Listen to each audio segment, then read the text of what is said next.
Lamborghini at age 26, this is what I do for a living. 4 million views, $10,000 later.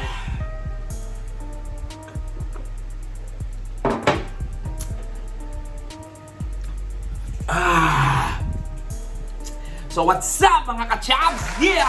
By request, kung mapapansin nyo, ito yung third vlog ko na ito pa rin yung suot ko. Nagpapalit na ako ng cap. Kasi this is my third vlog ngayong araw na to. Kasi by request, dumadami na yung mga request natin. At isa doon yung isa sa mga idol ko. How became what I am now. Isa sa mga inspirasyon ko kung bakit gusto ko maging successful sa buhay. Pinanood ko yung ano niya, yung buhay niya nung walang-wala pa siya. So, ladies and gentlemen, this is, by request, the Stradman vlog. In 3, 2, 1, let's go! Kung gusto nyo rin malaman kung ano yung mga dinadrive ng mga favorite nating artists, celebrities, influencers, vloggers. So guys, I would like to welcome you to another segment of Kachaks. This is Mad Mac Car Review. I met the expectations. $50,000 So we're a year, back. I was rolling. I'm making $50,000 a year, but that YouTube dream, like, I couldn't So stop kung, it. I wanted it mapapanood so nyo siya ngayon, bad. But I had to be smarter. I had to make smarter decisions. More actually naiyak na strategic talaga ako decisions nung ano eh. if I Almost ever maiyak wanted na to ako sa pursue story niya full-time. talaga eh. Now I'm making $50,000 a year. I'm happy. I used to live in my Audi TT, spending less than $3 Nakatira lang siya sa a day. Audi TT niya. Just because I'm making more now, why should I Kasi be meron spending siyang more? dream na gusto niya And maging so successful I sa got an YouTube. apartment, but I still So hindi lang pang maintain YouTube that to, even sa ultra buhay. cheap Pag may lifestyle. pinaniniwalaan I ka, saved Kachabs, thousands and thousands gawin mo. of dollars every single month. Nag-save And my siya savings lahat. account just started to grow and grow and grow. September 26, 2015, I bought on a entry-level accounting job. I bought a 2006 Lamborghini Gallardo. Now, of course, I financed. Lamborghini Gallardo at the age of 26 kasi nakapag-save siya and all. Guys, what more can you ask for? It's all about hard work, perseverance. Yung kahit wala nang naniniwala sa'yo, basta naniniwala ka na kaya mo, gawin mo. So gusto ko tong i-share to bago ko i-share yung mga kotse niya. Gusto ko malaman nyo lahat kung saan siya galing. Hay! The car through the roof, but I bought it. I bought this car. I should not have bought this car. I don't know how I bought this car. Everybody Payat told niya me pa. I was ruining my financial future. I should have been buying a house. But sometimes in life, you buy a 2006 Lamborghini Gallardo, you can't afford it, and you end up camping at a Walmart parking lot with a $24 tent. And that's exactly what I did on the way home. I bought. Ang ibig sabihin nun, minsan sa buhay, kailangan mong sumugal kahit di ka sigurado. Kasi always remember, siya, ang lagi niyang sinasabi is parang, shit, kaya ko ba to? Gagawin ko ba to? Parang wala naman nangyayari sa akin, kahit na anong gawin ko. Ang dami na nagsasabi sa kanya na huwag siya mag-pursue ng YouTube kasi hindi mangyayari kasi nag-start siya, parang 100 lang yata o 1,000 lang subscriber niya. Tapos tinuloy niya pa rin. I'm not saying this para sa YouTube lang, sa negosyo, sa akin sa front row, naranasan ko yung ganyan kaya nakarelate ako sa kanya. Pero diniretso ko, that's why kung nasa naman ako ngayon kasi sa isang bagay na sinabi ko sa sarili ko, kaya ko. Watch niyo yung huli niya. Bought this car in Newport Beach, California, couldn't afford a hotel room, and so I camped at Walmart. The idea behind buying the Lamborghini, it was going to be an investment in my YouTube channel because up until this point, I was filming Wala other siyang people bahay. driving their cool cars. But I Nakatira felt siya like sa a Lambo. young guy who owned a Lamborghini but was an average Joe working a normal job, I felt like people would be interested in what I had to say. And sure enough, I was right. Lamborghini at age 26, this is what I do for a living. 4 million views, Nikilabutan ako. $10,000 later. My plan was working.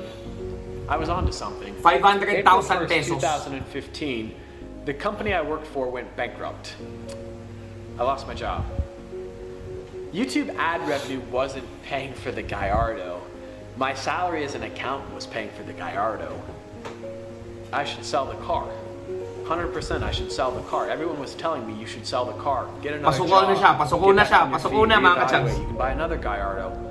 But I didn't. Pakinggan I niyo didn't to. sell the Lamborghini. I still have it. I didn't get another job either. It was take two, baby.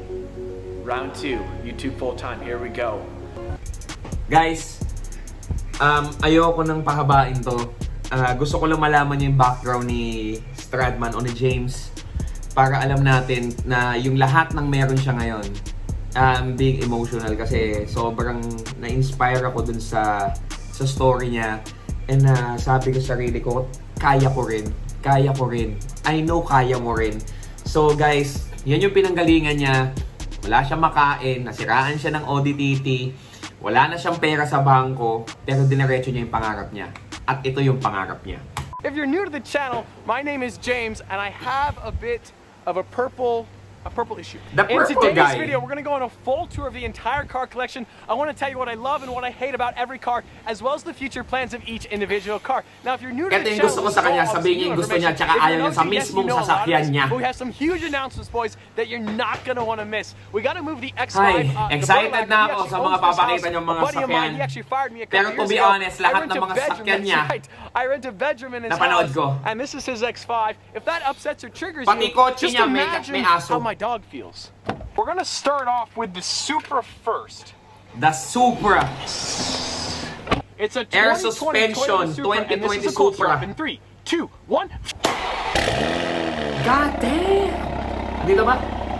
Yan ang Supra. Never almost said. Yan lagi niyang ginagawa yan. Every time na may bago siyang kotse. O dadaan siya dyan. Taga-yuta siya kasi. So merong Starting bridge off doon. the car collection first. So yun yung I have ginagawa the niya. 2020 Toyota, that's right. The 2020 Guys, Toyota papaikliin Supra. ko lang to, ha. Tatry natin I know it's a paikliin. BMW. I know it's built in conjunction with BMW, but it Yes. has a Toyota badge. Guys, BMW Z4. next up we have the Jeep Gladiator Helisaurus. Yung 2020 Supra. Wait for it. Etong Jeep na to, ang makina nito, Hellcat. Supercharged V8 Hellcat. Hellcat Back in pala. April, my Jeep Gladiator used to look like this. And the title on this 2017 Yan Focus yung RS kotse isn't my ng name, lumaban but it's sa not buhay. really my car. Let me explain. Next We niya, have yung the ano niya. challenge car right here. Rollin is 6'7". and he's Guys, going to that's the attempt challenge to sit car, in the 430 F430. challenge Nagkaroon car. ako niyan, He's pero young ito music. challenge car. Sobrang It has taas a ng ano niya, ng full roll cage. ng Probably the horsepower hardest part is niya. going to be getting out for you. So, maliit talaga kasi There's an naka-roll cage intricate yung buo. startup sequence on the 430 challenge. Switch that. Wait for the fuel pump. On. Ignition. Windshield wipers. That wasn't planned.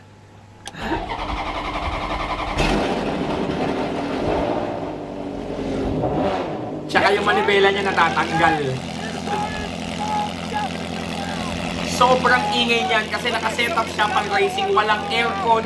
So pinalagyan niya pa yan. Hindi ko alam kung napaglagyan niya na ngayon ha. Challenge car. It's a thoroughbred Ferrari factory race car from 2011. So, factory race car pala to. Here on the Hindi to street. nakasetup. It's got that factory wide body kit as well. It has no glass or anything. We got the full internal roll cage. Hindi ko na We got kailangan the i-review. racing Nire-review seats and niyo na para sa inyo, everything. mga we gotta- chabs.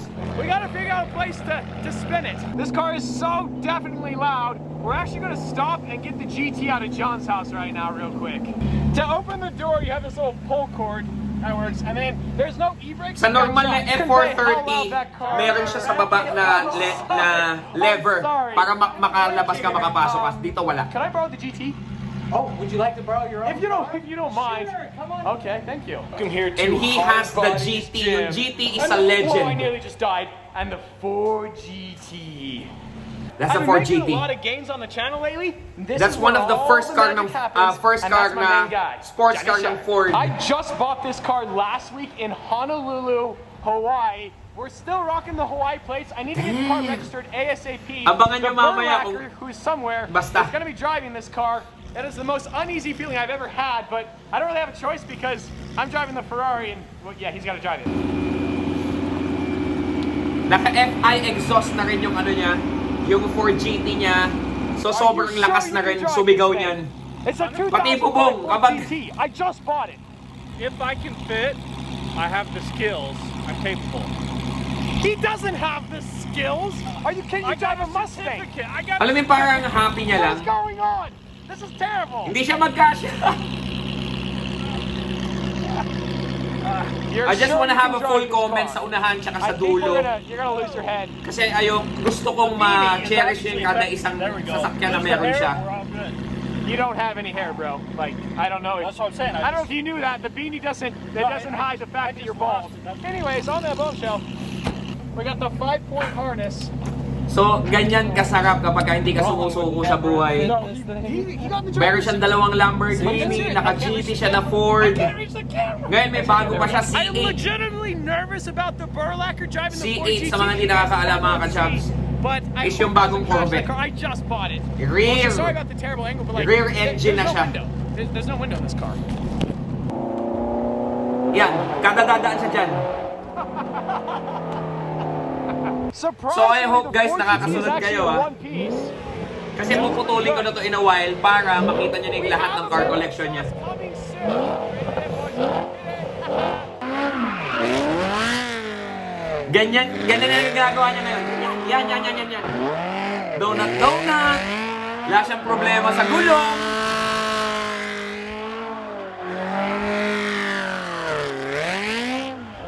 Now he's living the life.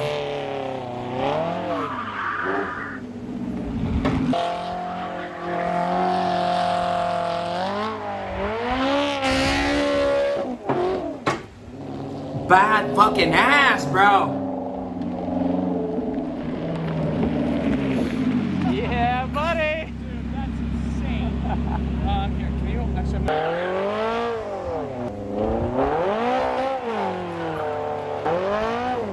Yan ang mga pang-practice ng donut. Ang pinapapractice niya mga supercar. Hindi ko rin gagawin yan ever.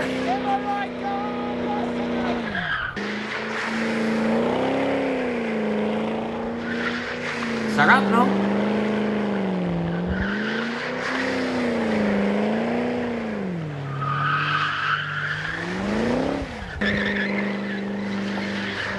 What will you do if you're a multi-million dollar YouTuber? What will you do? Enjoy lang! Buti nga ngayon, may girlfriend na siya. Dati wala eh. First rule is you have your fun doing donuts and then you get lost. Time to roll. We have fresh rubber like everywhere. The tires are destroyed on the GT, but we have cords on the 430 Challenge car. This is not good. Nick is not allowed to drive the 430 Alam mo yung natatawa lang siya Challenge pag car, so sira he's yung gonna drive the supercar GT niya. Ako home, so- sumasakit ulo ko. I know, I do too. I hate this car, but I love it at the same time. We've done very, very well Love to today. hate. We have left a lot of rubber in the beautiful state of Utah. Okay, we gotta get home. Basta pagdadaan siya dyan, matik na yan. Alam mo, spaceship eh. Oh. Ow! Ow! I love and hate this car so much. It is such an experience to drive it. We're running out of daylight very, very quickly. The sun is dropping so quickly. We The gotta get Violet all the cars Man. outside for photos. Come on, baby. Let's go. 6-speed gated manual transmission. We got 48,000 miles on it. This is the first The door is squeaking on the Gallardo car niya. also. So my neighbors, I think they know that I'm weird. Like, obviously I'm very, very weird, but Roland lets me park the Ferrari at his house. John lets me park the Ford GT at his house, and Steven just offered Yan me ang to park my problema, wala Corvette akong at his house. maparkingan. So we Good can keep buying cars. Okay, problem. so we got to do the car shuffle. Easy there, big fella. Easy there, big fella. He gets excited That's the around Mustang crowds. 5.0. Pero hindi sa kanya yan, sa tropa niya yan. Here, come forward a little bit. This way a little bit. Come forward, come forward, come forward. There. Ganda ng Jeep, no? Of course, last but certainly not the least, we have the Aventador. This is a cold syrup on a 6.5-liter V12. Ano yung problema niya sa Lamborghini Aventador? with an FI exhaust and a door that doesn't Nagsisqueak. squeak. That's right, boys. Ba, It hindi doesn't nagsisqueak squeak. ngayon, ah. No, it doesn't. Who doesn't want a Lamborghini Aventador? Damn! No e-brake on the car, so we need the chocks, baby.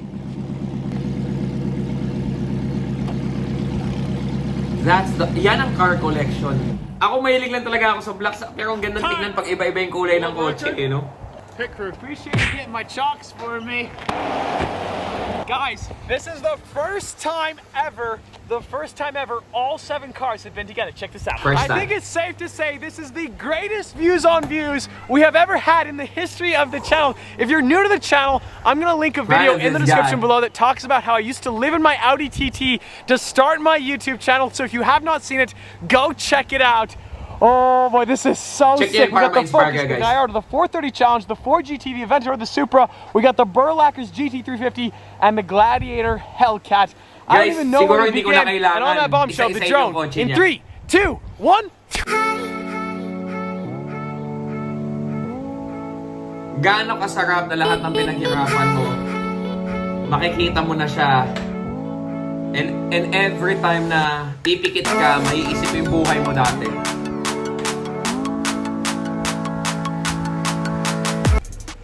To recap, it's the Ford GT, is the Challenge Ferrari F430, the Ford Focus RS, and the Gallardo, which is yung first car niya, the Aventador, the Supra, tsaka yung sa tropa niya na na Mustang. I want to end it here na para lang masabi sa inyo na in life, it's either lumaban ka para sa pangarap mo. Iba-iba kasi yung dahilan eh. It's either sa loved ones mo, or sa family mo, sa anak mo, sa mga magulang mo, o sa kanya, he wants to prove everybody wrong na hindi niya kaya. Pinatunayan niyang kaya niya. Ako, ganun din ginawa ko. Lahat ng tao sinabi sa akin, tarantado niyang ginagawa mo, kalokohan niyang ginagawa mo, walang mangyayari sa'yo. Pero I proved them all wrong. Guys, medyo mahaba tong video na to, pero I'm sure marami kayo natutunan. Ayoko nang patagalin to. It's the Stradman vlog. One of my idol, mas matanda ako sa kanya, pero sobrang idol ko tong tao na to kasi sa pinagdaanan niya, sa narating niya, at mga mararating pa niya. So guys, sabay-sabay natin kunin yung pangarap natin. Pero bago natin tapusin to, don't forget to like, subscribe, and turn on the notification bell. Nabuo ko na. And follow nyo ako sa Instagram, Mark Dragon Cruz. Okay? Next vlog natin, update natin kayo sa pamimigay natin kotse after natin mabili, after ng lockdown. Okay? With that, always remember, basta chubby, yummy. We out. Chubby out. Let's go! Wah!